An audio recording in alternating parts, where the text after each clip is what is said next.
পলাশবাড়ীতে জুলাই গণ অভ্যুত্থানে ছাত্র জনতার বিজয় বর্ষপূর্তি উপলক্ষে র্যালি ও সমাবেশ অনুষ্ঠিত।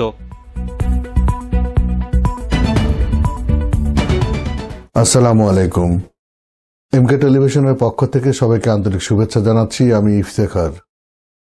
শুরুতেই শুনলেন সংবাদ শিরোনাম, এখন বিস্তারিত। জুলাই গণ অভ্যুত্থানে ছাত্র জনতা সহ যারা আন্দোলনে গিয়ে শহীদ হয়েছেন তাদের রক্ত কখনো বৃথা যাবে না বলে মন্তব্য করেছেন গাইবান্ধা জেলা বিএনপির সভাপতি অধ্যাপক ডাক্তার মাইনুল হাসান সাদিক। মঙ্গলবার বিকেলে পলাশবাড়ী উপজেলা ও পৌর বিএনপির আয়োজনে জুলাই গণ অভ্যুত্থানের ছাত্র জনতার বিজয় বর্ষপূর্তি উপলক্ষে সমাবেশে এসব কথা বলেন তিনি। এ সময় উপস্থিত ছিলেন উপজেলা বিএনপির সভাপতি আব্দুস সামাদ মণ্ডল, সাধারণ সম্পাদক আবু আলা মওদুদ, পৌর বিএনপির সভাপতি আবুল কালাম আজাদ, সাধারণ সম্পাদক মুশফিকুর রহমান রিপন, সাংগঠনিক সম্পাদক আব্দুল মোত্তালিব সরকার বকুল, উপজেলা যুবদলের সভাপতি রাজু আহমেদ ও স্থানীয় নেতৃবৃন্দ।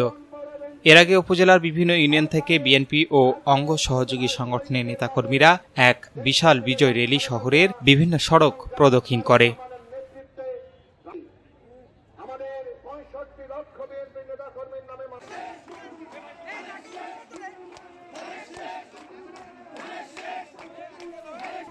S Rahman, news desk, MK television.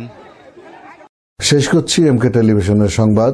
এতক্ষণ আপনারা আমাদের সাথে থাকার জন্য অসংখ্য অসংখ্য ধন্যবাদ।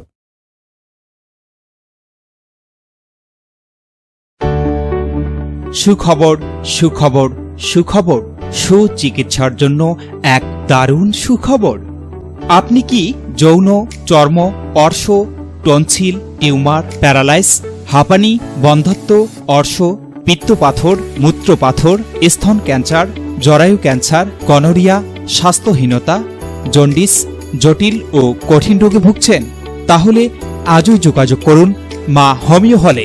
চিকিৎসা প্রদান করছেন ডাক্তার হাফেজ মাওলানা মোহাম্মদ মশিউর রহমান। বিশেষ দ্রষ্টব্য, এতিম ও অসহায় রোগীদের ফ্রি চিকিৎসা করা হয়।